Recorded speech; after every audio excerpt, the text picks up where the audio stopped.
Bonjour et bienvenue sur NTD L'Actu. Quelles sont les probabilités pour qu'une guerre civile éclate à l'issue des élections américaines? Quels sont les différents scénarios envisagés et que nous révèlent les derniers sondages à ce sujet? On en parle dans un instant avec Anthony.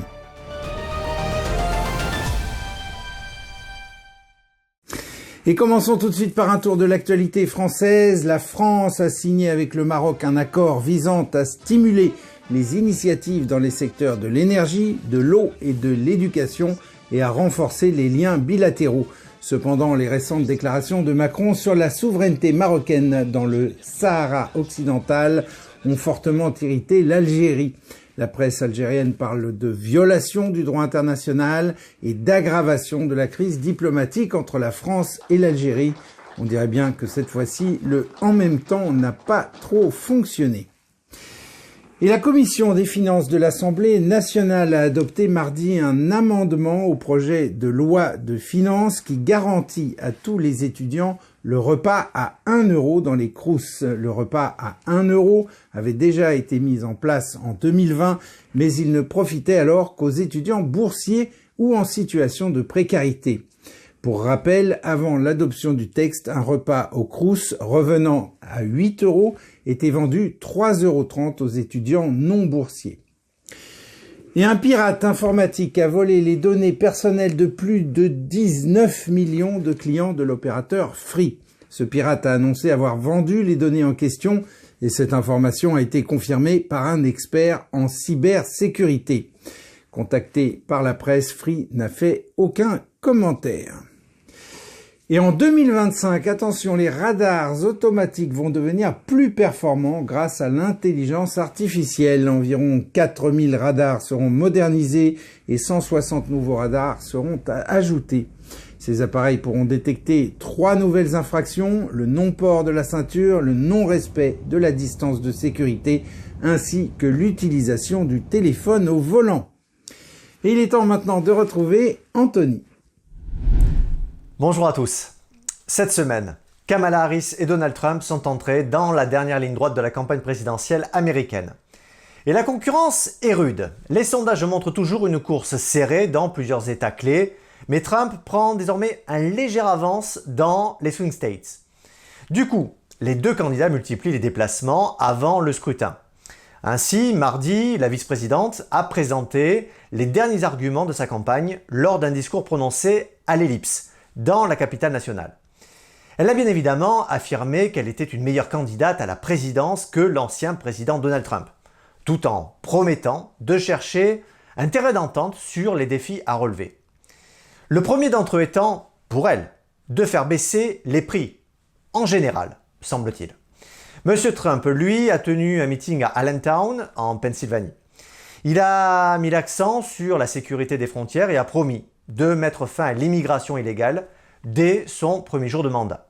Mais bon, même si le dénouement de l'élection approche, la peur de l'après grandit chez une part importante d'Américains de tous bords. Voici les détails. Un récent sondage YouGov révèle une inquiétante réalité. 27% des Américains pensent qu'une guerre civile pourrait éclater après les prochaines élections présidentielles. Cette appréhension est partagée de manière égale entre les partisans de Donald Trump et ceux de Kamala Harris. Selon l'enquête menée par le Times et le projet Say24, 6% des personnes interrogées estiment qu'une deuxième guerre civile est très probable, tandis que 21% la jugent assez probable. Plus alarmant encore, 12% des sondés affirment connaître quelqu'un qui pourrait prendre les armes si Trump était privé de la victoire. Pour Harris, ce chiffre s'élève à 5%. Des données qui soulignent la volatilité potentielle de la situation post-électorale. Le sondage met également en lumière la perception d'une nation de plus en plus fracturée. En effet, 84% des électeurs estiment que le pays est plus divisé qu'il y a 10 ans. Ces tensions rappellent les événements du 6 janvier 2021, lorsqu'une foule de partisans de Trump est descendue au Capitole. Ils protestaient pour empêcher les législateurs de certifier ce qu'ils estimaient être la victoire frauduleuse de Biden. Cet incident, qualifié d'insurrection par les démocrates, a conduit à l'arrestation de 1457 personnes. Dans ce contexte tendu, Trump fait l'objet de poursuites fédérales pour son rôle présumé dans l'incitation à l'émeute. Ses avocats maintiennent qu'il était dans son droit d'exhorter ses partisans à se battre comme des diables tout en soulignant qu'il avait également appelé à agir pacifiquement et patriotiquement. Alors, d'où vient cette fracture politique? Eh bien, c'est un sujet complexe, mais sans être nécessairement la cause, il y a une piste intéressante à explorer. Celle des médias, qui ont largement contribué à exacerber cette division. Par exemple, cette semaine encore, alors que se tenait le rassemblement de Donald Trump au Madison Square Garden, les démocrates et certains médias ont critiqué l'événement. Et pas n'importe comment. Ils ont associé à un rassemblement pro-nazi qui s'était tenu au même endroit en 1939. Du coup, les démocrates en ont profité. Hillary Clinton, par exemple, a affirmé que Trump représentait un danger pour le pays. Et a elle aussi comparé l'événement à celui des néo-nazis et fascistes américains de l'époque. Pourtant, curieusement, avant que le meeting ne commence, alors que la foule attendait patiemment son tour pour entrer, parmi elles se trouvaient des juifs qui attendaient eux aussi tranquillement. Et une fois à l'intérieur, d'autres ont même été pris en photo avec une kippa portant le nom de Trump. Alors, peut-être que je me trompe, mais il me semble que les nazis étaient censés être antisémites et racistes. Ah oui, parce que pendant le meeting, l'hymne national a été chanté par une femme noire. Du coup, soit quelque chose m'échappe, soit certains médias appellent carrément à la haine. Qu'en dites-vous? Rémi, c'est tout pour moi. Merci Anthony, et si vous aimez nos émissions, n'hésitez pas à cliquer pour vous abonner et à liker la vidéo. Cela pourra amener plus de personnes à découvrir nos émissions. Merci. Et toujours à propos des élections aux USA, après que Joe Biden a qualifié d'ordure les soutiens de Donald Trump, ce dernier a trouvé une réponse plutôt originale. À l'occasion d'un meeting dans le Wisconsin hier, Donald Trump est arrivé au meeting à bord d'un camion poubelle arborant un gilet orange fluo. Il a ensuite lancé à la foule « Qu'est-ce que vous pensez de mon camion poubelle ?» À noter que, après les propos tenus par Joe Biden, Kamala Harris avait dû déclarer en guise de justification qu'elle était en profond désaccord avec toute critique basée sur la personne. Et les États-Unis resteront vraisemblablement dans l'OTAN. Oui, lors d'une récente interview, J.D. Vance, le colistier de Donald Trump, a affirmé que si Trump était réélu, les États-Unis resteraient dans l'OTAN.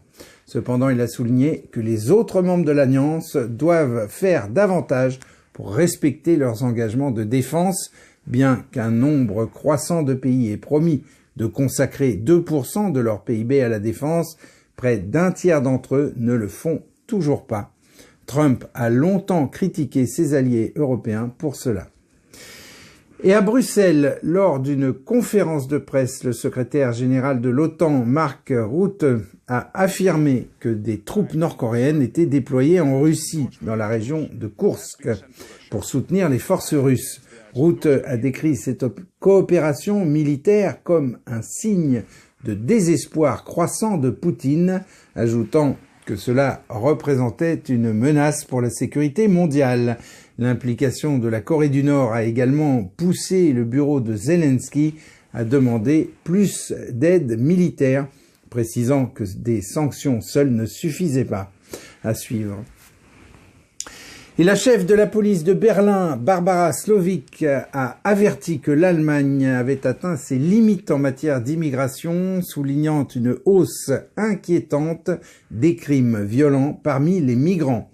Parallèlement, les demandes de naturalisation ont explosé avec une réforme législative permettant une procédure accélérée. La sénatrice de l'Intérieur de Berlin, Iris Spranger, a annoncé des mesures pour renforcer les pouvoirs de la police afin d'améliorer la sécurité publique. Et en Chine maintenant, un étudiant diplômé en médecine est mort après avoir tragiquement chuté d'un immeuble. Ses parents demandent une enquête. Ils affirment que sa mort n'est pas un suicide et qu'elle s'est produite juste après que leur fils a découvert des preuves incriminantes au sujet de prélèvements forcés d'organes. Cet étudiant travaillait dans un hôpital affilié à l'université et il a signalé qu'un hôpital et ses médecins prélevaient des organes sur des patients vivants pour les vendre. Il a déclaré que même les étudiants étaient impliqués. En conséquence, un médecin lié à cette affaire a été condamné à 20 ans de prison pour vol d'organes et autres crimes. Mais Liu n'est qu'un des nombreux médecins impliqués dans le commerce illégal d'organes de l'hôpital. En 2007, l'organisation mondiale chargée d'enquêter sur la persécution du Falun Gong a inscrit que sur sa liste noire le même hôpital et des dizaines de ses médecins pour avoir pratiqué des prélèvements forcés d'organes vivants sur des pratiquants de Falun Gong.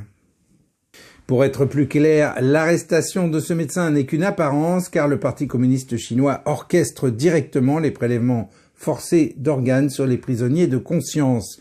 Ce fait est avéré depuis longtemps et plusieurs gouvernements sur la planète ont voté des lois pour empêcher le tourisme de transplantation en Chine. Vous trouverez un lien sur le sujet en message épinglé sous la vidéo. Et pour conclure cette édition, voici quelques œuvres d'un artiste américain du mouvement néoclassique, John Singleton Copley. Copley était le fils d'un vendeur de tabac irlandais. En 1774, il commence un grand tour en Europe, mais décide de s'installer à Londres lorsque débute la guerre d'indépendance américaine. Il est surtout connu pour ses portraits. Issu de l'école anglaise, Copley allie le style classique avec une touche de réalisme, capturant non seulement l'apparence, mais aussi la psychologie de ses sujets. Sa maîtrise a souvent été comparée à celle de Chardin. Copley a notamment réalisé des portraits de figures de la Révolution américaine. Il a aussi réalisé quelques œuvres religieuses, de genre et même des scènes contemporaines. En plus de redéfinir la peinture de portraits en Amérique, Copley est un précieux témoin de son époque et fait partie des références du néoclassicisme dans l'histoire de l'art. Ainsi s'achève ce journal. Merci à toutes et à tous de l'avoir suivi. On se retrouve demain à 13 h pour une nouvelle édition de NTD L'Actu. En attendant, je vous souhaite un très bon après-midi et à demain.